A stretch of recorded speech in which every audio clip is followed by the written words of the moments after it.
चोखू मेला। चोखू मेला श्याम सुंदर के चरणों में अटूट प्रेम करते थे, भक्ति करते थे।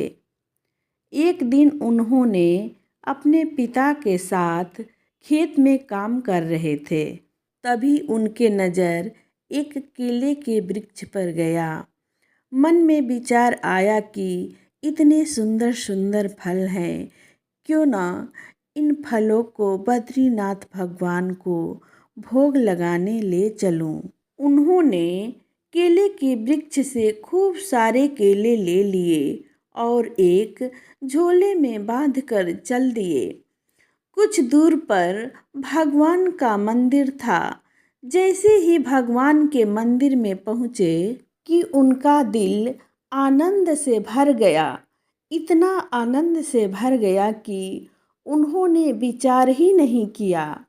बहुत लोग उनको रोकने की कोशिश किए कि ये चर्मकार है, इनको मंदिर में ना घुसने दिया जाए, ये अधिकारी नहीं है।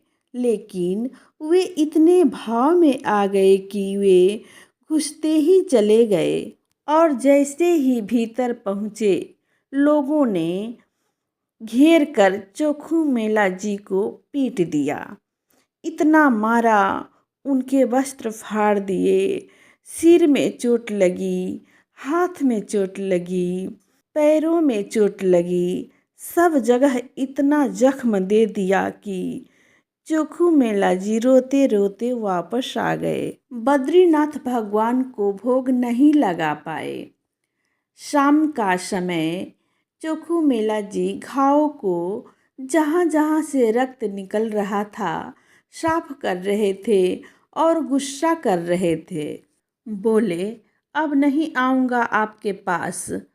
बैठ गए हो ईंट के ऊपर, खड़े हो गए हो, इतने अपने आगे धर्मशास्त्र के मरमंगे लगा दिए हैं। ये सब जात पात देखकर दर्शन कराते हैं।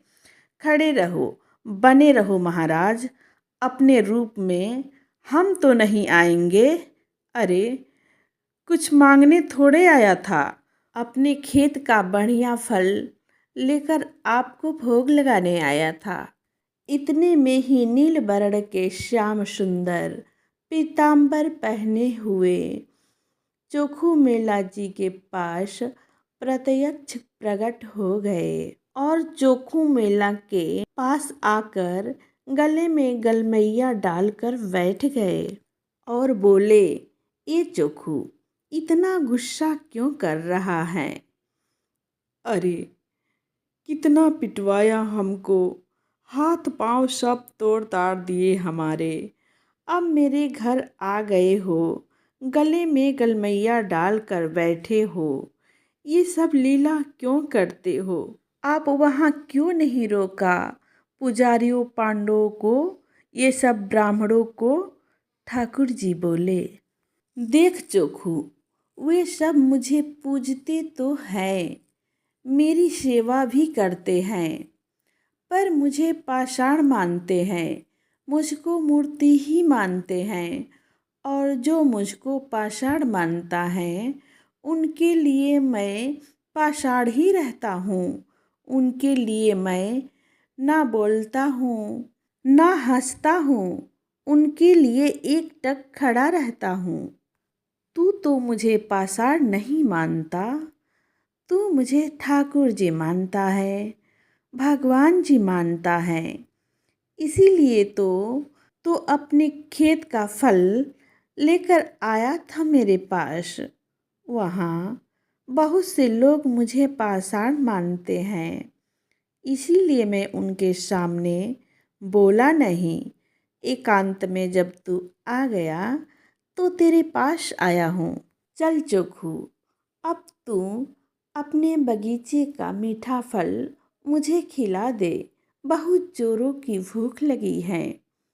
चोखू मेला जी सुंदर सुंदर केले के फल के छिलके उतार कर श्री बद्रीनाथ भगवान को अपने हाथों से खिलाने लगे।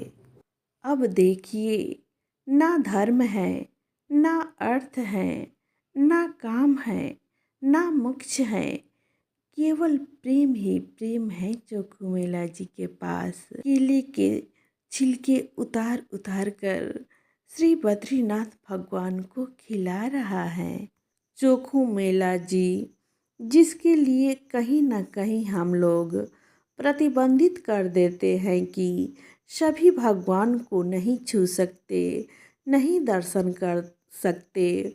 वो खुद अपने घर में बिठाकर ठाकुर जी को अपने हाथों से खिला रहा है और ठाकुर जी प्रेम से खा रहे हैं। भगवान जी ने 2-4 केले पाए और 2-4 केला पाने के बाद बोले, ये चोखू सुन, अब मत खिला, बाकी के जितना बचा है वे सब मेरे पीताम्बर में बांध दे। चोखू मेला बोले, वहाँ जाकर पाओगे, सारे मेरे सामने पा लीजिए ना। भगवान बोले, अरे मैं अपना तो पा लिया, बाकी के रुक्मिणी बैठी हैं, वह भी भूखी है, उनके लिए ले जा रहा हूँ।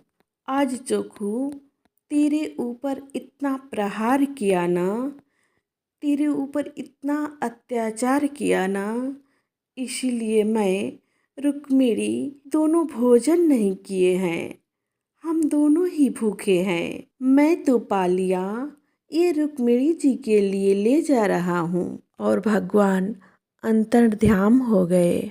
चोखू मेला बहुत रोया।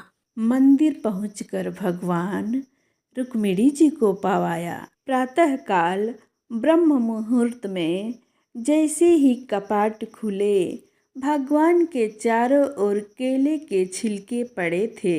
केले के छिलके देखकर सब पंडा पुजारी बोले, हम तो कपाट बंद करके गए थे, ये केले के छिलके यहाँ कैसे पड़े हैं, ये कौन लेकर आया। तभी उनमें से एक बोला, कल वो आया था ना, एक चर्मकार के बालक, वही बांध कर लाया था इतने सारे केले।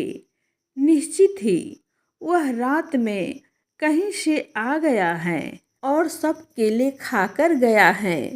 ठाकुर जी के आगे उसका उद्देश्य तो मंदिर का खराब करना था, इसीलिए तो ये सब हुआ है, ये सब उसी ने किया है। सब पंडा पुजारी नाराज हो गए, अपने अपने हाथ में डंडा ले लेकर कमर कसकर चोखू मेला के पास पहुंच गए। वहां पहुंचकर चोखू मेला को घर से घसीटते हुए बाहर ले आए और खूब मारा, खूब पीटा। क्यों रे दुष्ट पापी, तुझे मंदिर में जाने नहीं दिया गया तो तू गर्भगृह में घुस गया और केले के छिलके खाकर चारों ओर फैला दिया। चोखू मेला बहुत रोया। जय हो भगवान, कैसे लीला करते हैं आप। लेकिन इस बार भगवान नाराज हो गए। पंडा पुजारी जैसे ही वापस आए, पंढरपुर में भगवान के मुख्य द्वार सारे अपने आप बंद हो गया और भीतर से ठाकुर जी ने ताला लगा लिया, लॉक कर लिया, बंद हो गए। ठाकुर जी मंदिर के अंदर सबने अथक प्रयास कर लिया, लेकिन एक भी द्वार नहीं खुल पाया। पूरा दिन व्यतीत हो गया, बड़े बड़े कारीगर आ गए, लेकिन दरवाज़ा तोड़ भी नहीं पाए, खोल भी नहीं पाए। तब अंत में लगा, हमने कोई अपराध किया है। चारों ओर पंडा पुजारी, बड़े बड़े वेदज्ञ, बड़े बड़े मनीषी सब हाथ जोड़कर बैठ गए और स्तुति गाने लगे। बोले, भगवान हमसे कोई अपराध हो गया हो तो आप बताएं, दंड दे दे, लेकिन इस प्रकार नाराज होकर मत बैठो। तभी मंदिर के भीतर से भगवान के रोते स्वर में आवाज आई, अरे तुम लोग बनते हो बहुत बड़ा विद्वान, बहुत बड़ा मनीषी, बहुत बड़े ज्ञानी, बहुत बड़े जात पात के नियोजन करता। मेरे भक्त का अपमान करते हो, मेरे भक्त को मारते हो, मेरे भक्त के साथ दुराचार करते हो, नहीं देना मुझको किसी को दर्शन। और अब जब तक पृथ्वी रहेगा तब तक मंदिर बंद ही रहेगा, मैं भीतर ही रहूँगा। जो मेरे परम वैष्णव भक्त होंगे उनके लिए द्वार खुलेंगे, वे अंदर आएंगे, बाकी सब बाहर खड़े रहो। सब वैष्णव ने प्रणाम करके बोले, नाथ ऐसे नाराज मत होइए, बताइए मुझसे क्या अपराध हो गया है, उसका प्रायश्चित कैसे होगा, कृपा करके बताइए।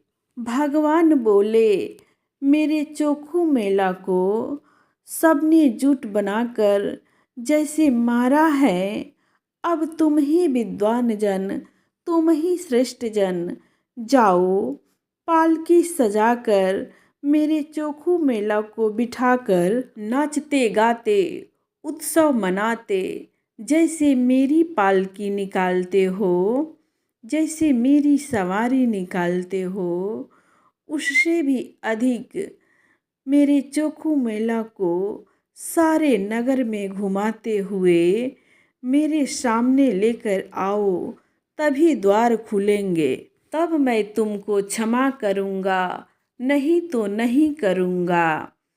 बड़े बड़े विद्वान, बड़े बड़े ब्राह्मण, बड़े बड़े वेदज्ञ, बड़े बड़े मनीषी भगवान की आज्ञा मान करके गए और चोखू मेला जी को प्रणाम किया। एक दिव्य सिंहासन से युक्त पालकी में चोखू मेला जी को विराजमान करके नाचते गाते हुए आनंद करते हुए, जैसे ठाकुर जी का उत्सव मनता है उससे भी अधिक उत्सव मनाते हुए, नाचते गाते हुए, सारे नगर को घुमाते हुए, जैसे ही भगवान के मंदिर के सामने पालकी पहुंची, अपने आप ही मंदिर के सारे द्वार खुल गए और मानो आज भक्त भगवान का नहीं बल्कि भगवान भक्त का दर्शन कर रहे हैं। भगवान चोखू मेला का दर्शन कर रहे हैं। प्रेम बड़ा है, ज्ञान नहीं।